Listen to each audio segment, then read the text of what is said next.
Hello wrestling fan, welcome to WhatCulture Wrestling. My name is Simon Miller and you're about to watch Ups and Downs, a show where we go through WWE programming and sometimes other shows as well, and we give the good bits an up and we give the bad bits a down. Now I'm sure you will have seen the recent ratings for Raw, and if you haven't, just go look for them now.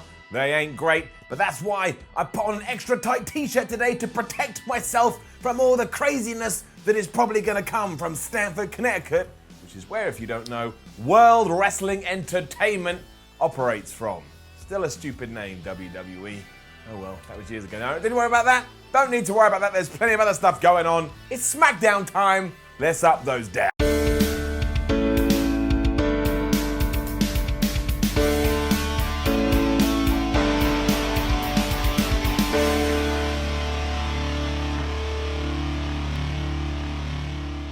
Alright, look, I'm always happy to come on here and admit when I've got something wrong, and while I still think using climate change to try and get heel heat is a little bit ridiculous, when you take a step back and think about it, Daniel Bryan and his new character, they're just amazing, they're brilliant. He's kicking all the ass, he gets a damn up. He started SmackDown by walking out ready for his match with Mustafa Ali that had been announced previously in the day on social media. And on a quick side note, I saw that and I got really excited because who doesn't want to see Daniel Bryan versus Mustafa Ali? And then he laid into the crowd and it was absolutely hilarious. Now that kind of sums up the state of pro wrestling in 2018 when I find a bad guy funny, but it just means I appreciate what he's doing. Bryan said he was sorry that he called the fans sheep last week because that wasn't very fair to the sheep, and then he went into his usual rhetoric of saying we're destroying the planet and we're all fickle, and also now that we're parasites.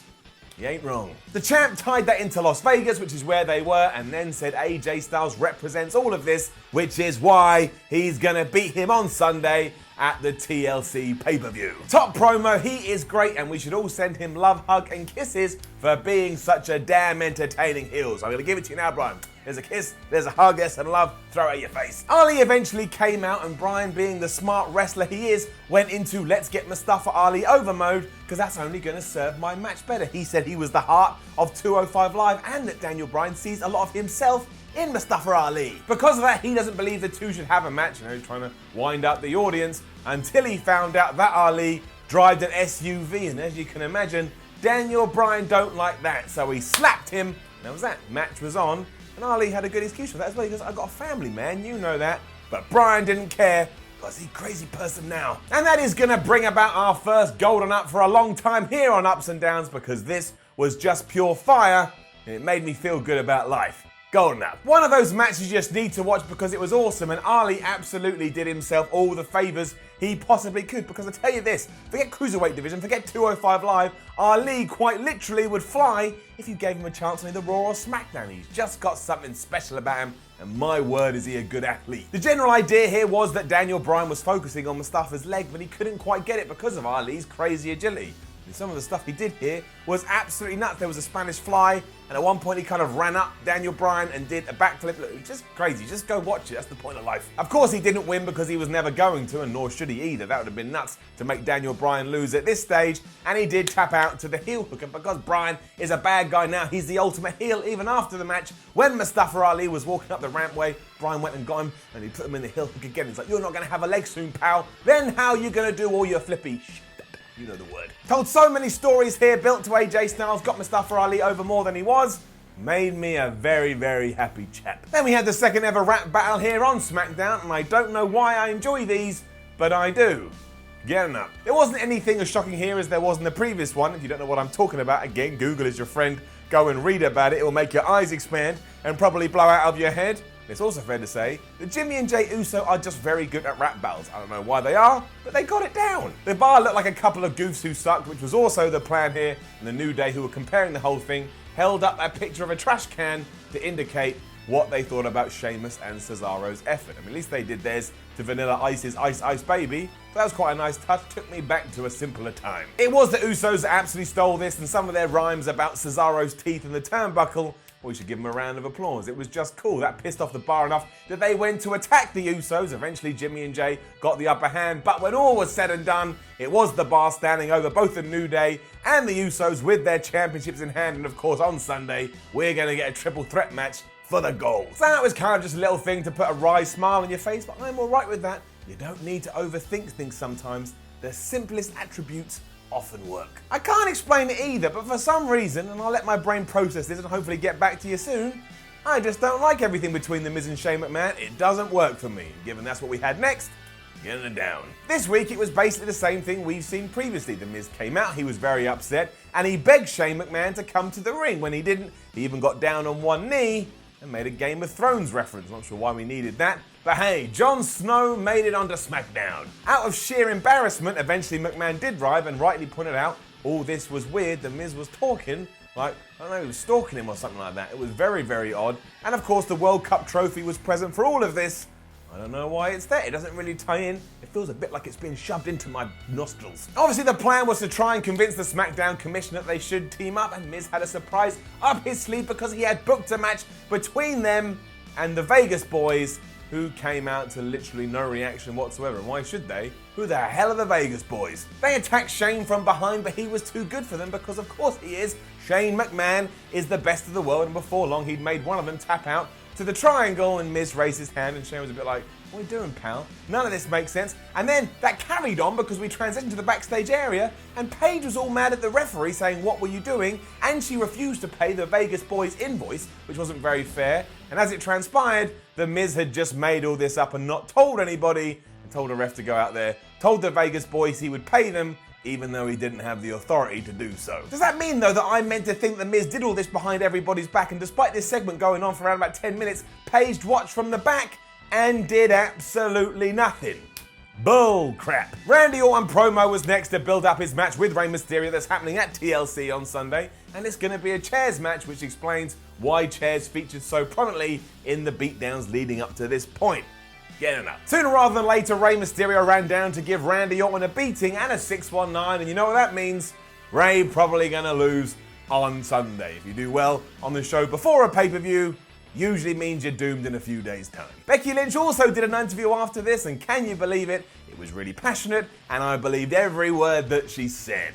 Up. She'll show what she's made of in the first ever women's TLC triple threat match, and also she's going to sit ringside this evening so she can get up close and personal with Charlotte versus Asuka. This didn't do anything special. This didn't do anything different. It kept things simple. We talked about that. Tick the boxes.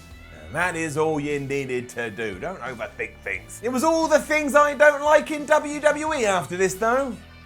Down. Firstly, R-Truth and Carmella popped up from nowhere for a random dance break, and as I made it clear here on Ups and Downs, I just don't get it, and yet I'm the problem. I'm an old man and need to get some more happy pills in my life. What can I say? Just makes me shrug my shoulders. This then segued into Shinsuke Nakamura and Samoa Joe taking on the team of Jeff Hardy and Rusev. And you know why they did this? Because each is involved in singles feuds. Clearly on this episode of SmackDown we had no other plans, but someone just went, meh, throw them all to one big schmoz. Who cares? I don't really care about any of this, so then they walk off and drink some water, I don't know, maybe a hot dog. It never works for me because it makes it so easy to ignore. And yeah, it was cool that Rusev got the pin after he hit the match kick on Shinsuke Nakamura, but I tell you, if either of these singles matches turned out to be on the pre-show at TLC, it wouldn't surprise me. And that's why it sucks. I want to care, but WWE aren't allowing me to do so. It's like they're just there being an annoyance, but now we've accidentally worked ourselves into some feuds, so we may as well see them out. Also, that US Championship, man. That US Championship, it may as well not even exist. And that goes to Shinsuke Nakamura's Nakamerica gimmick either. That started and then just poof, vanished into dust, apart from when Corey Graves occasionally says it on commentary. Shane McMahon then yelled at The Miz because he was really mad about what had happened earlier, and I'm guessing this is the transition into the Commissioner's heel turn. Now, I don't know about you, but if I was writing it, I would have used everything that happened at Survivor Series, you know, the 6-0 defeat, to turn him into a crazy manager type person. But no, we're going with this instead. You know my feelings. Down. Miz also tried to shake his hand. Shane refused. That got load of boos from the crowd. And again, there's your seeds. There's your planting of seeds.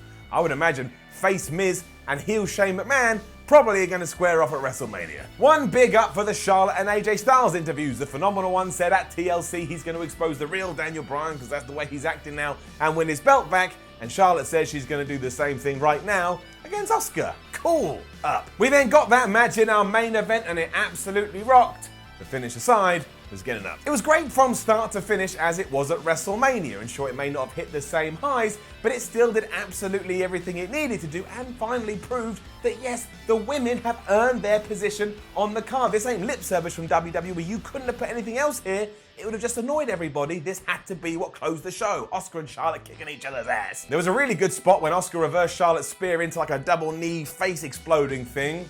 And eventually, we got to the finish, which did echo Survivor Series 2018, because Charlotte got really pissed off. I guess she didn't think that she was going to win. She got a kendo stick from underneath the ring, and she beat the living hell out of the Empress of Tomorrow. This was a DQ, as you can imagine. After she'd beaten down Asuka a little bit, Charlotte turned her attention to Becky Lynch, who of course was ringside, and she hit her for a tiny bit as well. Lynch also had a comeback, but all you need to know is that when SmackDown went off air, Asuka had whipped both of her opponents with a kendo stick, and as we made it very clear throughout this episode of Ups and Downs, that probably means she's doomed come Sunday, but you never know. This does leave many questions that need to be answered. The biggest one is, I thought Charlotte was meant to be a face, but here, there ain't no way that she was being treated like a face. She went nuts, ruined a match, and hit everybody with a weapon. It was still cool though, and it ties into this TLC match very nicely, and I tell you, once again, if that's not the main event of the pay-per-view, somebody has planned that card very wrongly, because this is what I want to see the most. I can't actually call who's going to win. I've got a funny little suspicion in my tummy that Charlotte is going to walk away with the belt and that Lynch is then going to square off against Asuka at WrestleMania, but look, I'm just getting worried.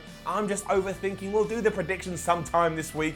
I'm just letting you know where I am right now as my instincts take over my mind. It was a good SmackDown though, and I enjoyed it from start to finish, and aside from a few foibles, which I've downed to prove my point, yeah, I actually think this week in WWE TV they took a step back up. I mean, clearly I'm the only one. Again, Raw ratings fell through the floor, lowest ever in history, which doesn't bode well for SmackDown. But look, I don't have to worry about that.